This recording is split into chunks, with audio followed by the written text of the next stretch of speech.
Hey guys, off the mic Sports Network here. We are gonna talk. Let's talk about something that came up that's been, off my to-do list in terms of sports content in the last, I'd say about last 5, 6, 7 years. And that is the LeBron and Michael Jordan debate. For those who know or don't know, I mean, if you've paid enough attention to this channel, I'm a big Cleveland sports fan.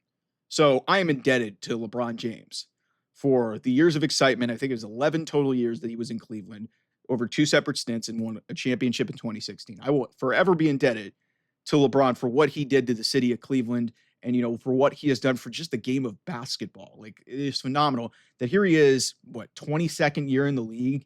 And at 40, he's on one of his best teams in a long time because of a league changing trade with Luka Doncic coming to join him in Los Angeles. But Stephen A. Smith brought this up and he basically said, the debate's over. Okay, listen, the debate's been over for at least 5, maybe 10 years. I stopped giving up arguing this years ago. I know people like, Nick Wright and, Skip Bayless and some of these other hot take buffoons and whatever. And you know what, Nick, Nick, he can be a little bit abrasive, obnoxious. Nick does it in a way much better than Skip. But at the same time, it's just like, what are we arguing about? Like, these are two completely different players playing in two completely different eras of basketball. LeBron's personality is definitely also way different from Jordan. Jordan was like a silent killer. And, did a lot of things that we saw in the documentary that LeBron wouldn't do. LeBron's like, very outspoken about societal issues and, stuff that's important to the bigger picture. And that's rubbed a lot of people, specifically, conservative people, the wrong way. And, a lot of people get rubbed wrong because, Jordan only left when he went to Washington, but yeah, he retired in the middle but he stayed for the most part in Chicago. LeBron's now been in 3 stops. He was in Cleveland, and then he was in Miami, then he was in Cleveland again, and now he's with the Lakers. So some people don't like, the way he plays the game. He has a little bit of a finesse element to his game where he flops a lot. Like, there's different elements to this game. LeBron's already the all-time leading scorer in the history of the league. He's won 4 NBA titles. He has lost a bunch in the finals because the overall competition level, I think you could say, there's just the skill level. Let's do this. The skill level in this NBA is at a level that is much higher than it was back when Michael Jordan was playing. And that is not to diminish the 80s and 90s in the NBA, but in terms of the ability and to just use the 3 as a weapon and the way Steph Curry turned that into 4 championships for him. Big men like Nikola Jokic come through the league and just start running through people. He's a 7-foot center who could handle the ball, get triple doubles on a regular basis. You just don't see that. And now there's Luka Doncic, who's now his teammate, who's 26 years old, has already been on 5 All-NBA teams. So the skill level in this NBA is much greater. The teams and the physicality is also very different. Like, there's a lot more fouling. There's a lot more that is called in the modern NBA. The scoring is up. The defense is down. It's not what it used to be in Michael Jordan, which is why, can we just end this? Like, I don't know. I didn't even realize people were still talking about it. But then Stephen A. Smith brings it up. I was like, oh, I guess that we're still talking about it because, listen, there's no reason to talk about this anymore. LeBron's a great player. Some people don't like him. Jordan is a great player. Some people didn't like him. But depending on what generation you grew up in, and I was fortunate enough to get the tail end of Michael Jordan's career and all of LeBron's career.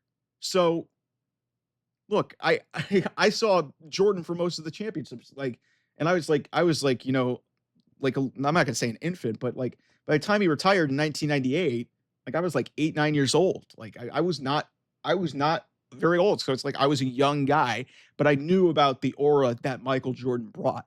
LeBron, like, this guy had a great story to him, and the storyline of him leaving, coming back, and then leaving again. It's interesting. And listen, I've had a love-hate relationship with LeBron. I hated him when he went to Miami.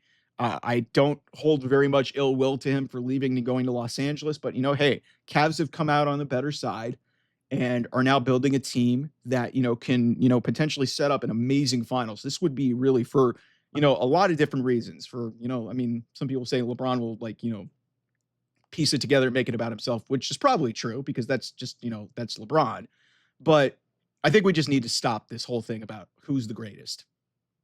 This GOAT debate, it was fun for a while when we were starting to see how great LeBron was early on in his career and what he could become. LeBron has done some great things in his career. He has lost a lot in the finals. Jordan went 6-0 in the finals. 6-time champion. LeBron may not catch him. Who knows? Maybe he will. I hope it's not this year because I hope that the Cavs win another one and they win one without him.